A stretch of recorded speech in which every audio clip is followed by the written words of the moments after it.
Hello everyone, how are you all? I hope you guys are doing well. So, I welcome you all for the current affairs session. Okay, so this current affairs session is for all the competitive exams. चाहे आप कोई भी exams के लिए prepare कर रहे हो, SSC हो, यूपीएससी हो, स्टेट पीसीएस एग्जाम हो, रेलवेज हो, इंश्योरेंस हो, जहाँ पे भी करंट अफेयर्स आएगा, this session will be very much helpful for you. Okay, so let me give you an overview. तो आज हम कौन सी न्यूज़ को डिस्कस करने वाले हैं वो मैं आपको बता देता हूँ. सबसे पहले हम इम्पॉर्टेंट डेज़ को देखेंगे कि कौन से इम्पॉर्टेंट डेज़ को हम आज सेलिब्रेट कर रहे हैं. फिर कुछ इम्पॉर्टेंट इवेंट्स को देखेंगे दैट टुक प्लेस, ठीक है. और नेशनल न्यूज़ को हम कवर करेंगे और लास्ट में एक इंटरनेशनल न्यूज़ भी है विच इज़ वेरी इंपॉर्टेंट, ठीक है. तो एंड तक बने रहिएगा, ठीक है. कॉम्प्रिहेंसिव सा ये सेशन रहेगा. सबसे पहले हम इम्पॉर्टेंट डेज़ की तरफ शुरुआत करते हैं. तो आज ही के दिन यानी कि 7 नवंबर के दिन हम इन्फेंट प्रोटेक्शन डे को सेलिब्रेट करते हैं. और ये डे क्यों मनाया जाता है? To raise the awareness of infant health and creating safer environments for our little ones. तो इन्फेंट इज़ बेसिकली जो छोटे बच्चे होते हैं, राइट, न्यू बॉर्न या फिर 6 महीने 1 साल के जो बच्चे होते हैं, तो हम उन्हें इन्फेंट्स कहते हैं. तो उनकी हेल्थ के लिए, ठीक है, उनकी हेल्थ कैसे सही रखी जाए और उनके हेल्थ के बारे में अवेयरनेस क्रिएट करने के लिए उनको एक सेफ़ एनवायरनमेंट दिया जाए, है ना. तो इन सब चीज़ों के बारे में अवेयरनेस क्रिएट करने के लिए ये डे मनाया जाता है, ठीक है. और इसको 1990s से सेलिब्रेट किया जाता है, ठीक है जी. अगला इम्पॉर्टेंट डे हम देख लेते हैं. आज के दिन हम नेशनल कैंसर अवेयरनेस डे को सेलिब्रेट कर रहे हैं, ठीक है. और इस डे को सेलिब्रेट किया जाता है बिकॉज आज ही के दिन मैडम मैरी क्यूरी, ठीक है, जिनका 1867 में बर्थ हुआ था, ये एक नोबेल प्राइज़ विनर हैं, ठीक है. इनको रेडियो एक्टिविटी के डिस्कवरी के लिए नोबेल प्राइज़ मिला था, ठीक है. और ऐसा माना जाता था कि इसी डिस्कवरी के चलते हुए इनको जो रेडियो एक्टिव एलिमेंट्स हैं इनके बॉडी पे जो है विपरीत इफ़ेक्ट कर गए और इनसे इनकी मृत्यु हो गई, ऐसा माना जाता है, ठीक है. तो बस इनके बर्थडे को सेलिब्रेट करने के लिए नेशनल कैंसर अवेयरनेस डे जो है सेलिब्रेट किया जाता है, ठीक है जी. अगला इम्पॉर्टेंट डे या फिर इवेंट हम कह सकते हैं, आज ही के दिन सर सीवी रमन जी का जन्म हुआ था. सीवी रमन कौन है? इंडियन फिजिसिस्ट हैं, ठीक है. और इन्होंने रमन इफ़ेक्ट की जो है वो डिस्कवरी की थी और इसके लिए ही इनको नोबेल प्राइज़ मिला था 1930 में, ठीक है. इनका बर्थ जो है वो 1888 में 7 नवंबर के दिन हुआ था, ठीक है. और ये वन ऑफ द पर्सन हैं जिनको सबसे पहले नोबेल प्राइज़ मिला था, ठीक है. तो 3 लोगों को सबसे पहले not Nobel prize, sorry, Bharat Ratna, ठीक है. तो 3 लोगों को इंडिया में से सबसे पहले भारत रत्न दिया गया था, उनमें से ये एक व्यक्ति भी थे, ठीक है. तो yes, that was the trivia we can say. और जैसे कि मैंने आपको कहा था, इनको नोबेल प्राइज़ मिला था 1930 में. और ये फाउंडर भी हैं रमन रिसर्च इंस्टीट्यूट जो कि बेंगलुरु में स्थित है और इंडियन अकेडमी ऑफ साइंस जो कि बेंगलुरु में स्थित है, ठीक है. 1970 में 21 नवंबर को इनका देहांत हो गया था, ठीक है जी. I hope this news is clear to you, ठीक है. नेक्स्ट जो हमारा software technology parks of India है, ठीक है, STPI, ये जो है ministry of electronics and information technology government of India के तहत ही ये जो है STPI आता है, ठीक है. तो STPI जो है पार्ट लेने वाला है सिंगापुर फिनटेक फेस्टिवल में, ठीक है. फिनटेक इज़ बेसिकली जो टेक्नोलॉजी, फिन इज़ फाइनेंस और टेक इज़ टेक्नोलॉजी. तो टेक्नोलॉजी को यूज़ कैसे हम कर सकते हैं फाइनेंस के क्षेत्र में. और ये स्पेशली इवेंट जो है ये स्टार्टअप्स को बूस्ट करने के लिए, स्टार्टअप्स को हेल्प करने के लिए ये जो फेस्टिवल है फिनटेक फेस्टिवल, इसको जो है कंडक्ट किया जा रहा है. तो इंडिया से जो है मिनिस्ट्री ऑफ इलेक्ट्रॉनिक्स के तहत जो STPI आता है हमारा, वो पार्टिसिपेट कर रहा है. ये जो इवेंट है 6 to 8 नवंबर 2024 ये चलेगा, ठीक है. कल यानी कि 6 नवंबर को स्टार्ट हुआ है और 8 नवंबर तक ये इवेंट चलेगा, ठीक है जी. और जो इंडिया से STPI के तहत पार्टिसिपेट कर रहे हैं स्टार्टअप्स, वो कौन से हैं? ये कुछ स्टार्टअप्स के नेम हैं जो कि पार्टिसिपेट करने वाले हैं, ठीक है. This is not very important but आपकी इन्फॉर्मेशन, आपके नॉलेज के लिए मैंने जो है इसको इंक्लूड कर दिया है, ठीक है. नेक्स्ट जो हम सेलिब्रेट करने वाले हैं इम्पॉर्टेंट इवेंट, दैट इज़ जो है international film festival of India होने वाला है, ठीक है। 20 से लेकर 28 ऑफ नवंबर को ये कंडक्ट किया जाएगा। कहाँ पे? गोवा में ये सेलिब्रेट होगा, ठीक है। 55th एडिशन होगा इस बार का, ठीक है। और इसी इवेंट के तहत साइडलाइंस पे 18th एडिशन ऑफ फिल्म बाज़ार भी कंडक्ट किया जाएगा, ठीक है। इस फिल्म बाज़ार में क्या होगा? Rich variety of 208 films which will run from 28th to 24th of November alongside the 55th International Film Festival of India in Goa। तो फिल्म फेस्टिवल ऑफ इंडिया तो चलेगा ही, 55th एडिशन होगा। आप एडिशन कौन सा है वो भी याद रख लेना। उसके साथ साथ 18th एडिशन ऑफ फिल्म बाज़ार भी होगा, जहाँ पे 208 फिल्में दिखाई जाएंगी, ठीक है जी।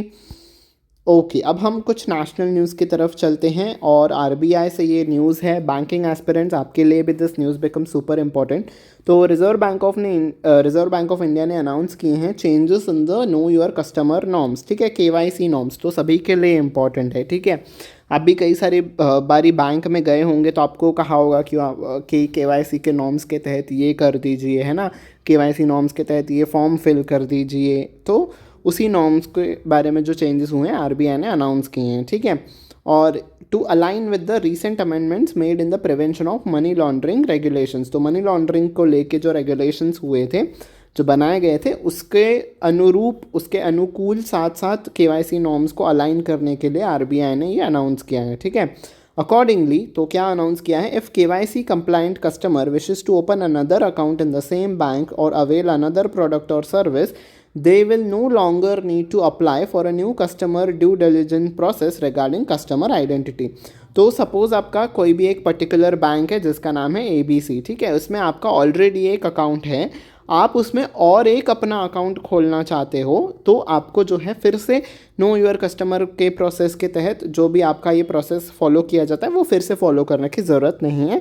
ये आपको अनाउंस किया गया है आरबीआई के द्वारा, ठीक है। जब आपने पहली बार इस अकाउंट के लिए जो इन्फॉर्मेशन दी है तो वही इस अकाउंट पे भी एप्लीकेबल आपकी हो जाएगी, ठीक है। सिंपल सी न्यूज़ है, बहुत ज़्यादा इसे कंफ्यूज नहीं करते हैं, ठीक है। कुछ स्कीम के बारे में अब हम पढ़ लेते हैं, ठीक है, इंपॉर्टेंट स्कीम्स के बारे में। तो गवर्नमेंट ऑफ इंडिया ने अप्रूव कर दिया है पीएम विद्या लक्ष्मी स्कीम को, जो कि फाइनेंशियल सपोर्ट प्रोवाइड करेगा मेरिटोरियस स्टूडेंट्स को। मेरिटोरियस स्टूडेंट्स इज बेसिकली जो पढ़ाई में अच्छे स्टूडेंट्स हैं, उनको ये स्कीम सपोर्ट करेगी, ठीक है। पीएम मोदी जी ने जो है इसको अप्रूवल दे दिया है।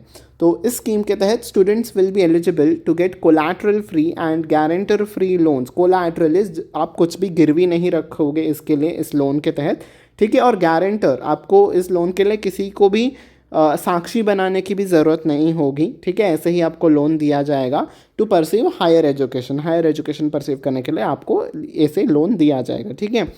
I would say in literal sense India is developing after PM Narendra Modi has become PM, right? बहुत कुछ चेंजेस मैंने देखे हैं एजुकेशन के सेक्टर में, हो स्पेशली डिजिटाइजेशन बहुत ज़्यादा हुआ है हमारे कंट्री में। वी आर मूविंग, इतने सालों में मेरे ज़िंदगी के पहली बार लगा है कि हाँ, our country is moving in a correct direction.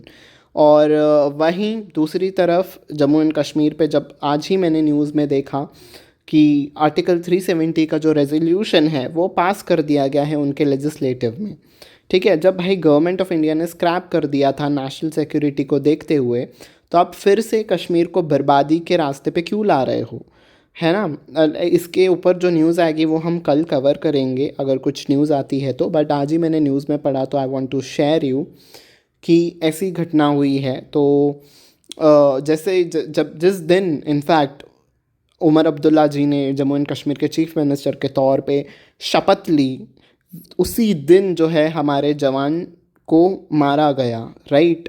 Terrorist ने अटैक कर दिया और कंटिन्यू उस दिन से लेके आज के दिन तक टेररिस्ट अटैक्स हो ही रहे हैं। भाई मुश्किल से तो उस रीजन में शांति आई थी, आप फिर से क्यों अशांति को ला रहे हो? This is what I am not getting. What's your point of view on this, do let me no, ठीक है। हम अपने स्कीम्स की तरफ वापस आते हैं। अब इस स्कीम के तहत अगर आपको लोन चाहिए तो दिया जाएगा 7.5 लाख रुपीज़ तक का लोन दिया जाएगा। 75% credit guarantee will be provided by the government. तो इस लोन यानी कि 7.5 लाख का जो 75% का अमाउंट है, इसकी गारंटी बैंक्स को कौन देगा? गवर्नमेंट देगी कि अगर ये लोग पे नहीं कर पाए तो हम गवर्नमेंट आपको पैसे देगी, ठीक है, to support the banks to expand the coverage, ताकि बैंक्स भी इनकरेज हों कि हाँ चलो गवर्नमेंट की गारंटी है तो पैसा तो आ ही जाएगा, ठीक है। तो ये भी प्रावधान स्कीम में रखा गया है। 3% interest subvention for loan up to 10 lakh rupees, अगर 10 लाख रुपीज़ तक का लोन ले रहे हो तो 3% जो है वो आपको इंटरेस्ट का सपोर्ट भी दिया जाएगा, ठीक है, मतलब असिस्टेंस सबवेंशन इस आपको कुछ फाइनेंशियल सपोर्ट दिया जाएगा 3% तक का, अगर आप पे नहीं कर पा रहे हो तो, ठीक है। Will also be provided during the moratorium period. Moratorium period is जब आप आपके लोन की इंस्टॉलमेंट्स पे करना किसी कारणवश कुछ समय के लिए रोक दे रहे हो तो हम उसे मोराटोरियम पीरियड कहते हैं, ठीक है। तो उस वक्त अगर आपकी फाइनेंशियल कंडीशन नहीं है आपको लोन पे करने की, है ना, कुछ फाइनेंशियल डिफ़िकल्टीज आ जाती हैं, तो 3% तक की आपको सहूलियत भी दी जाएगी, ठीक है। फॉर स्टूडेंट्स, उन स्टूडेंट्स को ये सहूलियत दी जाएगी with annual income of up to 8 lakh rupees. तो जिनकी एनुअल इनकम सालाना, एक साल की फैमिली की पूरी इनकम 8 लाख रुपीज़ है, सिर्फ उन स्टूडेंट्स को ये सुविधा दी जाएगी ताकि उनको सपोर्ट हो, ठीक है। और इस पूरे विद्या लक्ष्मी स्कीम का आउटले, इसके ऊपर कितना एक्सपेंडिचर किया जाएगा, 3600 करोड़ रुपीज़, ठीक है। गवर्नमेंट स्कीम्स के ऊपर आपको बहुत ज़्यादा स्टेटमेंट बेस्ड क्वेश्चंस पूछे जाते हैं, तो इसे ध्यान से पढ़ लीजिएगा, ठीक है जी। ओके, नेक्स्ट जो है हम इसको स्कीम्स के तहत ही लेंगे। Ministry of state for personnel public grievance and pensions, तो पेंशंस के ऊपर जो मिनिस्टर हैं डॉक्टर जितेंद्र सिंह जी, उन्होंने आज लॉन्च किया है nation wide digital life certificate campaign 3.0 इन न्यू दिल्ली, ठीक है। तो डिजिटल लाइफ सर्टिफिकेट जो है उसका जो है 3.0 वर्जन लॉन्च किया गया है, ठीक है। जितेंद्र सिंह जी ने कहा कि डिजिटल लाइफ सर्टिफिकेट जीवन प्रमाण is the vision of prime minister Narendra Modi for digital empowerment of pensioners.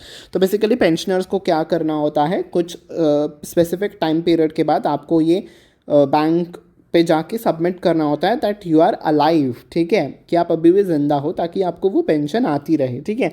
अब जो सीनियर सिटीजन्स हैं, ये ना बेसिकली एज हो जाती है तो उनको प्रॉब्लम होती है जाने में, तो डिजिटल तरीके से जब वो आप सर्टिफिकेट बैंक्स को प्रोवाइड करोगे तो that is called as digital life certificate, ठीक है। तो यही सीनियर सिटीजन्स को हेल्प करने के लिए again another digital initiative has been taken by government of India, ठीक है। ओके, नेक्स्ट अब इंटरनेशनल न्यूज़ की तरफ आ गए हैं हम। This is the last piece of news, ठीक है। After that we will wind up the session, ठीक है। ऑस्ट्रेलियन गवर्नमेंट ने सिर्फ अनाउंस किया है, ठीक है, अभी जो है सिर्फ अनाउंसमेंट हुई है, ठीक है, इसको पास नहीं किया गया है उनके लेजिस्लेचर में। तो इन्होंने क्या अनाउंस किया है कि ये इंट्रोड्यूस करने वाले हैं to ban the children under the age of 16 from using social media. तो जो 16 ईयर से कम के लोग हैं वो जो हैं सोशल मीडिया यूज़ नहीं कर पाएंगे, ऐसा बैन लगा रहे हैं वो वहाँ के बच्चों पे, ठीक है। और विथ द पेनल्टीज़, अगर कोई जो प्लेटफॉर्म्स है सोशल मीडिया वाले अगर वो नहीं मानते हैं, जैसे कि फेसबुक, इंस्टाग्राम, टिकटॉक और बाकी कई सारे जो सोशल मीडिया प्लेटफॉर्म्स हैं, अगर वो नहीं मानते हैं तो उनके ऊपर पेनल्टीज़ लगाई जाएंगी, ठीक है। तो ये जो लेजिस्लेशन है ये क्यों लाया गया है, बिकॉज सोशल मीडिया का जो इम्पैक्ट है यंग पीपल पे, जो यूथ है उनके ऊपर, उनके मेंटल हेल्थ पे और उनकी सेफ्टी पे जो है बहुत ज़्यादा इश्यूज़ आ रहे हैं, राइट। सोशल मीडिया का एडिक्शन हो जा रहा है, ठीक है। कई सारे लोग लाइक्स और व्यूज़ नहीं आ रहे हैं, इस चक्कर में बहुत कुछ कर लेते हैं, राइट। तो इसी के वजह से है जो है वहाँ की गवर्नमेंट इस लेजिस्लेशन को जो है वो इंट्रोड्यूस करने वाली है, ठीक है। So this was the last piece of news. I hope you have liked this session. If you have liked it, don't forget to hit on the like button. Don't forget to share it with your friends. जहाँ पे भी current affairs आएगा this session will be very much helpful for you, ठीक है। Like button पे press कर देना, bell icon पे भी प्रेस करना, ताकि आने वाले क्लासेस की नोटिफिकेशन आपको टाइम टू टाइम मिलती रहे, ठीक है। आपको ये सेशन कैसा लगा, do let me know in the comment section, ठीक है। I will be eagerly waiting for your feedback, ठीक है। On this note I take your leave until we meet next time. Take very good care of yourself. Bye bye everyone.